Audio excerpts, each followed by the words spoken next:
safety in mind.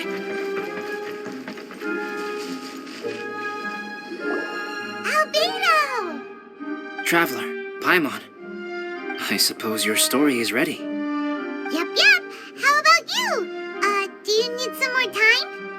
No need. I am also ready to tell my story. Paimon calls dibs! Paimon first! Please, go ahead. Okay, here goes. Once upon a time, there was an evil researcher who went into the mountains and did a crazy experiment on whopper flowers to transform their appearance. After a lot of pain and suffering, the whopper flowers finally took on a human form. Then they stood by the side of the mountain to wait for unsuspecting bypassers. To whoever spoke to them, they would ask some questions such as, "Who am I? Who are you?"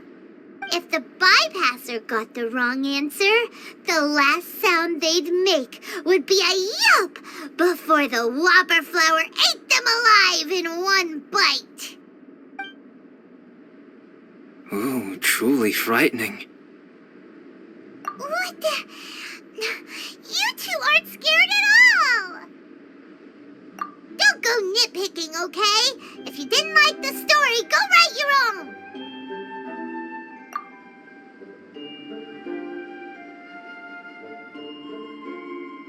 In other words, the whopper flowers would ambush and then completely replace their victims. And then what? Go back to where the person lives? Enter their home? Eat their whole family? Paimon made up this story, but now Paimon's the one who's scared by it. It's a good story. Oh, may I write it down? I may bring it up in future conversations. What for? Just to scare people with? Yes. You've got a real mean streak, Albedo. Mine is a little longer than yours. It starts with an alchemist. A great alchemist once created Subject 1. Subject 1 was her proudest achievement, and successfully blended into human society.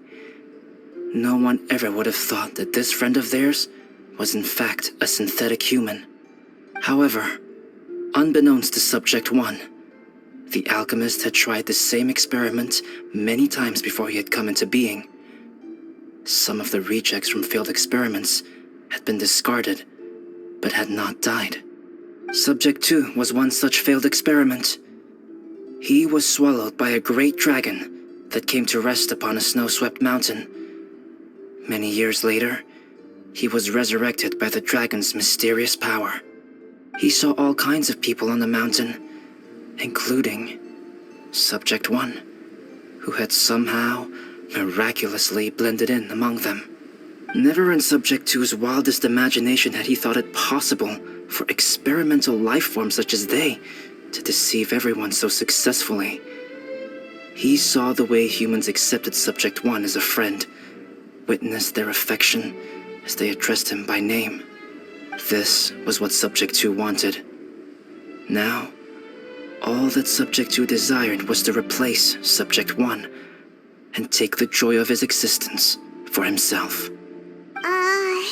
This is giving Paimon the chills. So scary. Subject 2 began to unfold his plan. He stole Subject 1's books and notes, and studied all that Subject 1 had learned from the alchemist. Subject 2 was highly intelligent, and he learned quickly. He changed his face into an exact replica of Subject 1's face.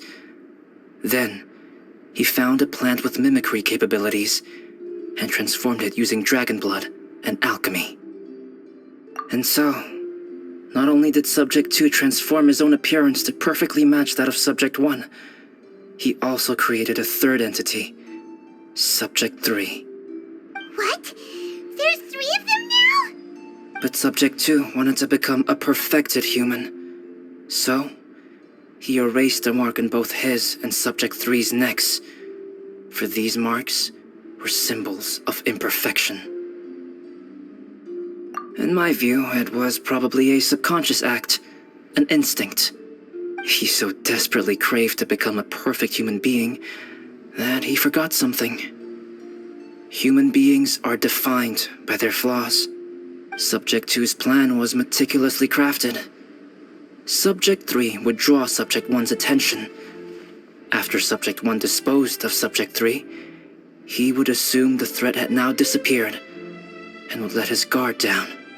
The next moment that Subject 1 was alone, Subject 2 would make his move. He would eliminate Subject 1 and become the only one remaining. He would secretly replace the Subject 1 of everyone's memories and inherit his identity, residence, clothing, sword, name, and friends. People would have no idea that the individual they knew had become somebody else from one day to the next. This is way too scary. Paimon's never gonna be able to trust anyone again. But just before Subject 2 could carry out his plan, a unique stranger entered the mix. Subject 2 tried to make contact with this person, but found that they could somehow sense he was different from Subject 1. What's wrong? Are you scared? What happened then? What happened to the stranger? He became a new stage in Subject 2's plan. One more person that Subject 2 had to dispose of. It's as if there were 3 identical roses in a garden. Only one of the 3 was a fine specimen, while the other 2 were defective specimens that bore poisonous thorns. In all the world, only the gardener who tended to them could tell which was the good specimen. People do not like poisonous plants. Only a perfect rose can fetch a high price. If the inferior specimens wanted to conceal the fact of their worthlessness, they would have to take the gardener out of the picture, using their poisonous thorns. This is exactly what Subject 2 was thinking.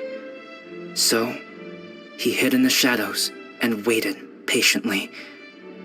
Maybe soon, he would get his chance to become truly human.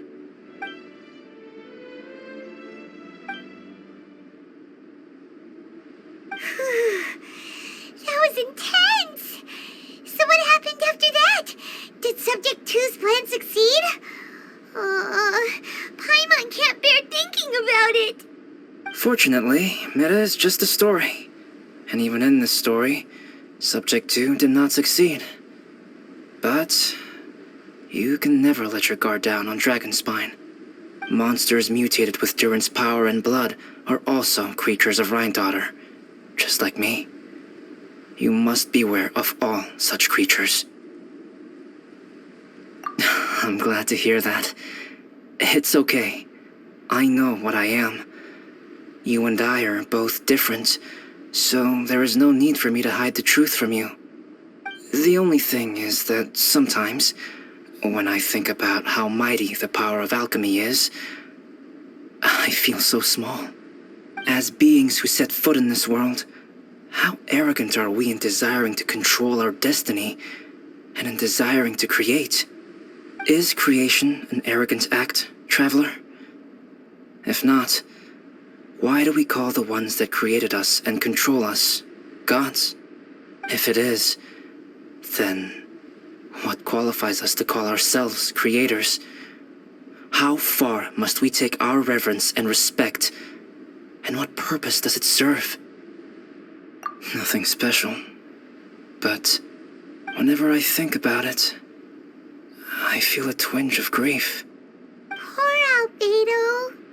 Hello? Traveler, are you here? Hey, is that Amber? Thought we might find you here. We're here to deliver a message from Cyrus. There's gonna be a big event down at the base camp, and they want you there too, Traveler. Winter camp is nearing its end. Apparently, even provisional instructors are required to attend. Looks like we need to go, Albedo. Bye for now. Then I won't keep you. I have some things to attend to here, so forgive me for not seeing you down. Don't worry about it. There have been no issues getting up and down the mountain recently. Is everyone ready? Let's not keep them waiting.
me to introduce Yozerv. He's Joel's father. Dad, this is that traveler I was telling you about. The traveler's helped me out loads in the past, and this time we even built a snowman together. Joel has told me everything about you. I can't thank you enough. Wow, this is amazing! Wait a second. Why is Cyrus discreetly wiping tears away? And what is Pallid doing here? Pallid is the hero of the hour this time. Go on, Pallid. Tell us what happened in your own words. Okay. The weather was fine on that fateful day, and I had a feeling that Lady Luck was smiling down on me. So I trusted my gut and set off to explore somewhere new, somewhere dangerous. Because where there is great danger, there is also great treasure. Why does this sound so hard to believe? But I had only been away from the group for a short while when I fell down a slope and just started rolling. Uh-oh. Did my bad luck rub off on him when we ran into each other on the mountain? The place I fell to was somewhere I didn't recognize, and I'd sustained a few injuries. I remember thinking to myself, this is the worst luck I've ever had in my whole life. Then I met Yozerv. He'd heard the sound of me falling and came out to see what was going on. Huh? Wow, so it was completely by chance then. I thought he must have been someone from the Adventurers Guild here for the event, but after a few words of conversation, it was clear that he was having memory problems. He didn't even know his own name. The temperature was freezing, and there was no time to deal with all that there and then, so I convinced him to come back to the camp with me and figure everything else out after we got there. We got back to the camp, ran into Joel, and the moment he saw him, he froze for a second with this completely stunned expression on his face, and then he started crying out, "Dad! Dad!" That's when Yozerv suddenly started to remember. My memory has still not fully recovered, but Joel and his mother, they are the only ones that I will not, no, that I cannot forget. Daddy. Daddy's right here, Joel. Daddy's right here.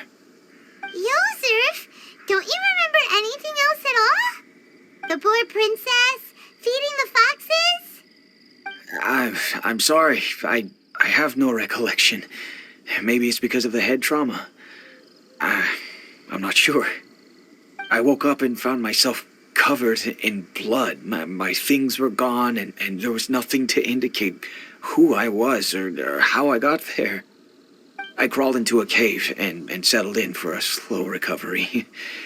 After my legs and feet were a little better, my hunting skills were what kept me alive. Dad, I was so worried about you. I'm all right now, Joel. Oh, don't cry. Daddy's not going anywhere. I'm here to stay. Oh, this is good. This is good. You know what, though? I definitely think my luck got worse after running into Benin on that mountain. I knew it. I just... No. I just meant if it weren't for you, there's no way I ever would have run into Yozerv on a mountain this huge. Besides, we got back safely, didn't we? So don't blame yourself. Maybe sometimes miracles can only happen when you get just unlucky enough. Pallid. When did you become such a smooth talker, huh? Huh? Am I? I was just telling the truth. Oh, yeah. I want to say thank you to the Traveler, Uncle Cyrus, Auntie Eula, and Auntie Amber. Thanks, everyone. You all helped look after me, and I will always remember it. But I guess I can't take the snowman with me, or it'll melt once it leaves Dragonspine. It's such a shame. Oh, I can help with that. One moment. Huh? Eula? Here, take this. It's powdered rime. Just add it to your snowman, and it will never melt. Wow! Really? Oh, this is awesome! You're the best, Auntie Eula! Dad, I have an unmeltable snowman now! How cool is that? How can I ever repay you all? Thank you all. Thank you from the bottom of my heart. Dad, I want to go move the snowman. Can we do it now, please? Okay, I'll be leaving with Joel now. I'm sure I'll see you all another day. Very well, very well. It's time for Pallet and I to have another discussion concerning his breaches of adventurer discipline. Huh? But Cyrus, I think I kind of made up for my mistakes this time, you know? See you guys! Oh, I made this for you and Amber. Think of it as a winter souvenir. Aw, are you sure? This must be really important to you. Come on now, just take it. No need to make such a fuss. Wow! Now our snowman won't melt either! Great! You're welcome. Just keep it, that's all I ask. Amber and I have some business to attend to now. See you later. See you! Everyone's gone. Seems like they've all got their own stuff to do now. Oh! You know what? We've been on Dragon Spine all this time, and somehow Paimon still forgot to ask Albedo about how to make a fruit juicifier machine that could keep the juice fresh. Maybe we should try Timaeus again. He does seem pretty eager to please after all. If only we had some help here.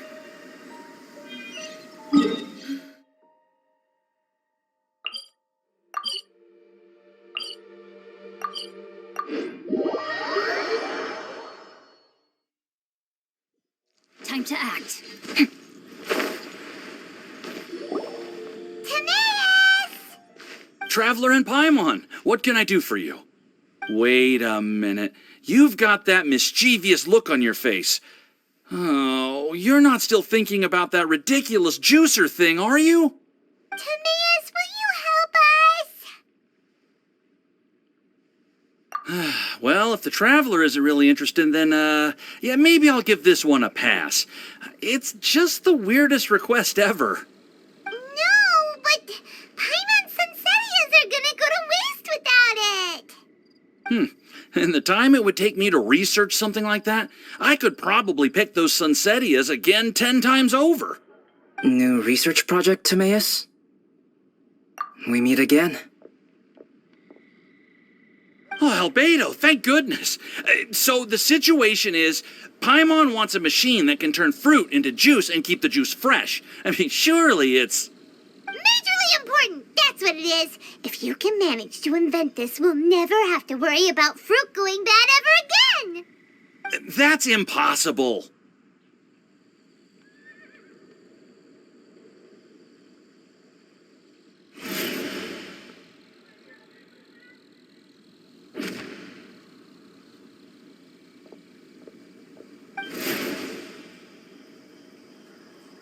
Turning fruit into juice is not hard, but keeping it fresh is more difficult.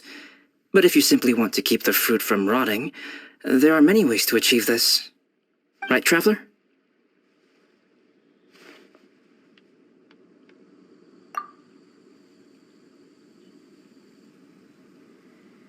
What about his neck? What's wrong? Is there something on my neck? From the look on your face, it's as if you thought I just played a practical joke on you that was in exceedingly poor taste.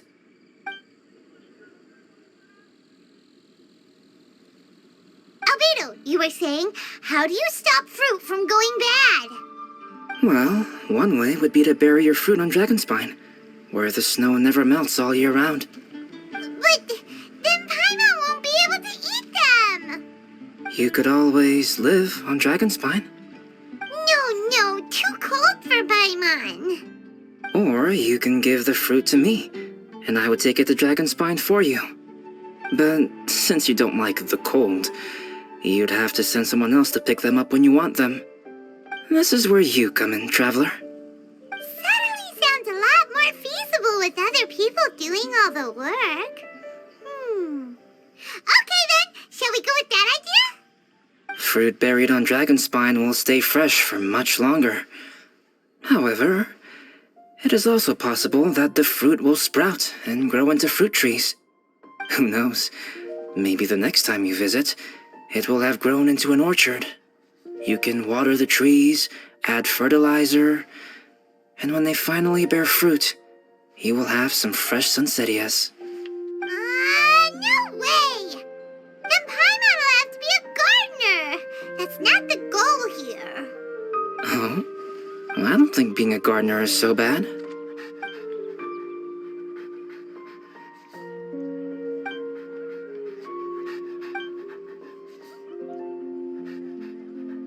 Albedo! Stop trying to get your hands on Paimon's super sweet Centennials! It bothers you, does it? Of course it bothers Paimon! They are the rarest, super-duper sweetest Centennials ever! And they're not for you! Okay, but they're just Sunsettias.